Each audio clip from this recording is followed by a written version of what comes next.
Good afternoon, everybody. Thank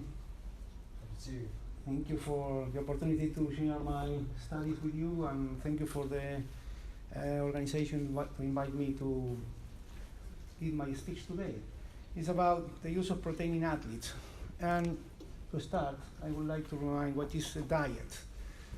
Diet is a food that is customarily consumed by people, and there are many thousands of proposals of different diets over the world. Starting from one side to another side, we can find very low carbohydrate diets compared to the government-supported relatively high carbohydrate diet. In the middle, we have moderate diets, such as the famous Sun diet published in 1995, and everybody is fighting and discussing which is the best.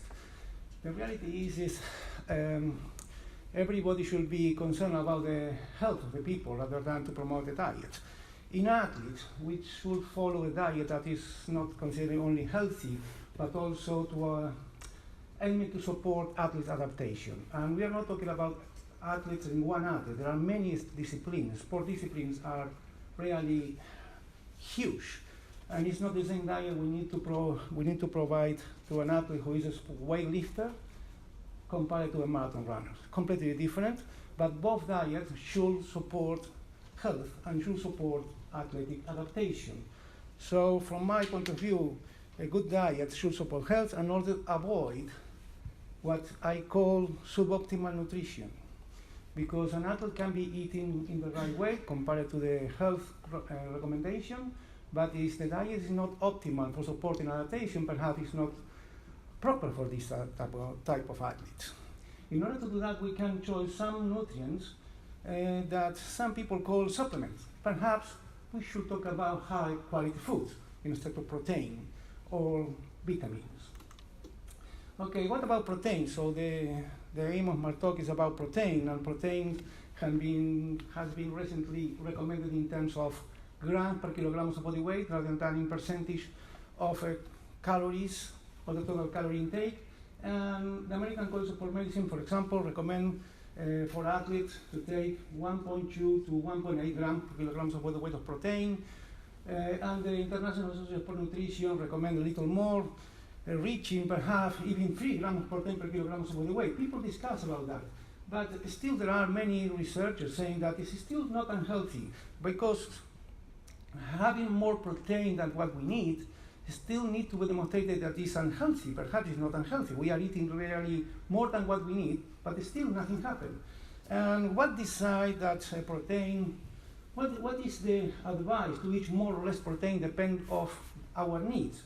Perhaps athletes' specialty, perhaps if an athlete is eating a diet which is hypocaloric and we need to decrease body weight because of body weight competitions, perhaps those athletes need more protein than other athletes that need to increase body weight. And perhaps if I have more muscle mass compared to an athlete, perhaps I need more proteins. So there are many variables affecting protein needs in athletes. So general advice perhaps not totally correct. Why athletes need more protein than people who are not as active as athletes? All of these reasons can be summarized in the last publication. But the mainly is to counteract training-induced suboptimal nutrition. That means you are eating correctly, but because your athletic demand, you need more to support your adaptations.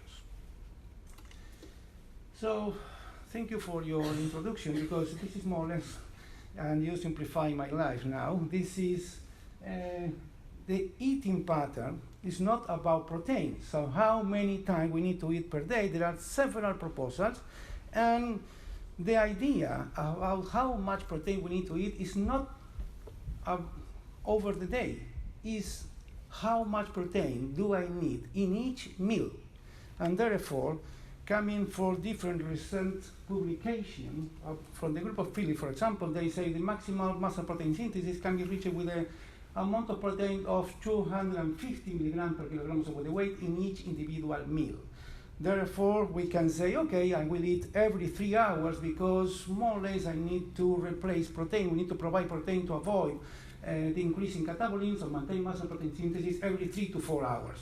Okay, but what happened after exercise? After exercise, the need for protein increased for everybody perhaps depend on the level of exercise. We need to talk about the type of training. So in our proposal at the University of Greenwich, we talk about functional diet. Functional diet is a diet that first we look about what people do, and then we decide how to feed these people. And after training, immediately after training, there is a window, although discussed by many people, that say we can provide more protein to support adaptation. And the maximum amount of protein is still to be determined, but around 400 milligrams per kilogram of body weight would be really appropriate. And perhaps before sleeping, as my previous colleagues say, we perhaps need to provide more protein and reduce a little carbohydrate to avoid muscle catabolism during the night. And the figure that can be published is about, again, 400 milligrams per kilogram of body weight in different publications, and we use this in different research. So if we look at the how many times we eat protein, we can easily come out with a final dosification of protein per day. So in this example, it's about 5 times 0.25 grams of protein, including an ingestion during training, and 2 times of 0.4 grams of protein. That is a total amount of protein, 2 grams per kilogram of body weight, more or less. That is recommended by the International Society of Sport Nutrition. Okay, so, but people say, okay, what is a supplement? A supplement is something we add in the habitual diet to improve, to really create optimal adaptation. And the fight is, are effective or are not effective? Several meta-analyses demonstrate that are effective. Thank you to my colleague because he explained brilliant what is meta-analysis. And people who have done some research, good research, say no, because it's a slightly non-statistical improvement. So in sport, statistical improvement is really controversial because sometimes what is not statistical is really affecting the real life. Okay, what type of protein then? Protein has been classified as a high quality protein depending on those factors. So that is amino acid composition is not the type of amino acid in one protein, but also the amount of amino acid in one protein, in one source of protein, and also the way in which these amino acids are entering the system. So we are talking here about a huge topic, which is absorption, and there are masters of absorption, there are degrees of absorption, so we cannot talk this about here. And then, so to summarize, this is a comparison we did at the University of Greenwich. Some data are coming from our labs, other data are coming from the source, from different laboratories, not in our University of Greenwich. You can see at the bottom, more on your right, the amino acid profiles of the source coming from animals, and on your left, the amino acid profile of the source coming from plants. And the blue columns represent the proportion of essential amino acids, and the red line is the proportion of leucine. Also, we have the proportion of branching chain amino acid, and in the top, there is a black diamond representing the amino acid that is presented in each source in the less content, so the limiting amino acid. So, of course, we can say, okay, milk protein are better sources because they provide more essential amino acid. But perhaps in beef proteins, they also provide considerable amount of essential amino acid and leucine, and there is hydro beef, which is another type of beef protein that perhaps is the source that provides less essential amino acid. And there are plant-based proteins such as rice or pea that provide even more essential amino acid than hydro beef. Okay, so what we need to think also is when we drink a beverage containing protein as a supplement or as a extract, we need to consider this as a high quality food. And high quality foods, the nutrition density is based not only in the profile of amino acids, but also in the content of micronutrients such as iron, phosphorus, potassium, that also affect protein muscle recovery. And this is a comparison in between whey protein and beef protein coming from all beef, not from hydro beef, which is another raw matter, completely different. And of course, although whey is better in terms of amino acid, perhaps beef is providing as a food a better micronutrient profile. So what we did at the University of Greenwich in the last 3 years or 4 years is we did a series of research, an investigation composed of different studies that has been rejected as a randomized control trial. And this is what I am going to show you in the next 10 minutes, our results. So our research has been designed in the similar way, using a randomized control trial with a pre-test, randomized allocation of the people to different interventions, comparing two types of protein, whey versus beef, and also versus carbohydrates. In resistant training, we determined adaptation of intervention of 8 weeks, and endurance we did 10 weeks. What happened in resistant training? We observed that the 3 groups increase muscle cross-sectional area determined indirectly by ultrasound, and the beef protein showed a more robust response to increase muscle cross-sectional area compared to the other 2 groups. But still, there are not conclusive evidence. We need to continue to work. In this study, we also analyzed the level of alpha-defensins measured in saliva before and after the intervention, not before and after a workout, before and after intervention. The decrease of this alpha-defensin 1 to 3, human neutrophil peptides 1 to 3, is that when this type of alpha-defensin decrease in saliva is considered a negative adaptation, acute negative adaptation, because it's expected that the defense against virus decrease. So you are more at risk to suffer from some illness. However, when this adaptation is produced after a period of chronic intervention, in this case it's after 2 months, more or less, this adaptation is considered positive because the body is perceiving the same exercise as a less stressful. We can discuss later. Sorry, I have only 10 more minutes, perhaps. And then this is what happened in fat-free mass measured by blood pod. In this study, we didn't have DEXA as we had in another study. And fat-free mass increased more in 2 protein groups, beef and the blue one, which is whey protein. People were drinking the supplement immediately after training. Immediately after every training. So, for this study, we can say, okay, supplementation with carbohydrate, protein, beef, or whey, post-workout beverage may optimize resistant training adaptations and also the immune system adaptations. These results from this study are published in different papers that has been published in the recent 2 years.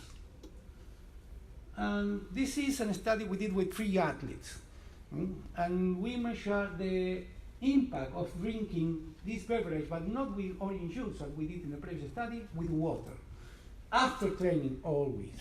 Okay? And in this result, we showed that the group that showed a maintenance of the muscle mass of the lower body was only the group who was drinking beef protein.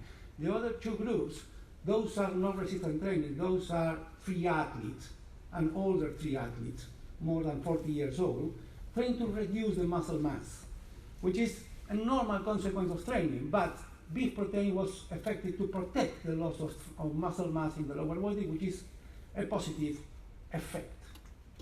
We also measure different blood parameters, including ferritin. This is a graph for ferritin. There are more than 25 or 30 parameters we measure in blood, including white blood cell and red blood cell. Ferritin, although within the normal range for all the 3 groups, only show it to increase in the beef protein because of the content of hemo iron in this type of food. So, ingesting a post-workout hydrolyzed beef protein beverage can be effective in preserving tight muscles mass, lower body muscle mass, and improving iron status in master athletes, which is really not conclusive because it's only 1 study, because it's something to continue with more further investigations. So now everybody's saying, okay, there are pros and cons in different proteins. What happens if we mix different proteins, we create a blend, and then we have the positive value for different type of protein sources? We, instead to use BESH, as many people are doing downstairs, we really made a blend with whey and beef, animal blend proteins. And we analyzed, this is a study published in the abstract of European Congress of Sport Medicine in 2017, the last one, and is under progress now, still not submitted for publication. In this study we did DEXA, and it has been done in Madrid with a group of not elite runners, but very well trained triathletes, young people, not as the previous population that was an older population. In this study we observed positive benefit in changing body composition, not in performance, that was not changing after 10 weeks of intervention. And in this slide you can see how the left leg or the right leg improve muscle mass in terms of lean mass only for the group who was drinking protein compared to the group who was drinking carbohydrates. Very important, and in this line modification was observed for the trunk fat. The total trunk fat decreased significantly in the group that was drinking the post-beverage composed by protein, and also we observed a significant decrease in the visceral fat, intraperitoneal fat, in the group who was supplementing with protein compared to the group that was drinking only carbohydrate. So, although no effect in body composition, not effect in performance, the effect in body composition were really very positive in the group who was drinking protein post-workout compared to the group that was drinking carbohydrates. Try to finish. This is the last study I will show you that is a crossover comparison design. This is the same group of people performing two interventions. In the first intervention, they were training 3 days in a row, and then they were testing another 2 days in a row. In the first 2 weeks, they were drinking a mix between whey protein, carbohydrates, and beef protein, and in the other condition, they were drinking only carbohydrates. After the first 3 days of training, they were testing in different performance variables. Then they rest for another 2 weeks, washout period, and then repeat the same intervention but changing the supplement. Okay? I am going to show you some of the results because we measure more than 30 different variables. No effect in the strength measured by isokinetic test. The group that was drinking the recovery drink composed by proteins showed to maintain the level of sham performance after 24 hours compared to the group that was drinking only carbohydrate. This is, for me, perhaps not very relevant. We need to explore more and perhaps have more people in this research, but that was really relevant, and on the line with others type of research is that people who were, the condition in which people were drinking proteins instead of only carbohydrates showed to produce a significant effect in the perception of muscle tones, muscle soreness, after 1 day after the training and the test. On 2 days after the training were lower when people were in the condition in which they were drinking post-workout beverage composed by protein and carbohydrates. With carbohydrates, the perception of them were higher. The same we observed after the second training session, in which people were asked how hard was the session, and they evaluate the hardness of the session using the Omnirest scale. And in the second session, they say, okay, I feel that session was not as hard now when they were in the condition of protein instead of carbohydrates. So it seems that the mixing protein with carbohydrates affect perhaps not performance in the short run, but perception. You feel better or less tired. Post-workout multi-ingredient would improve recovery and the perception of effort after resistance training.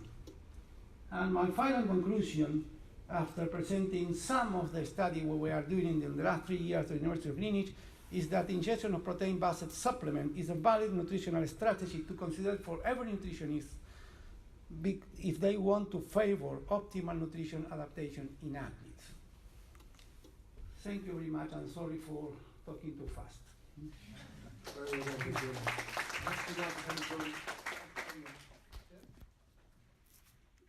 Now, obviously, if you've got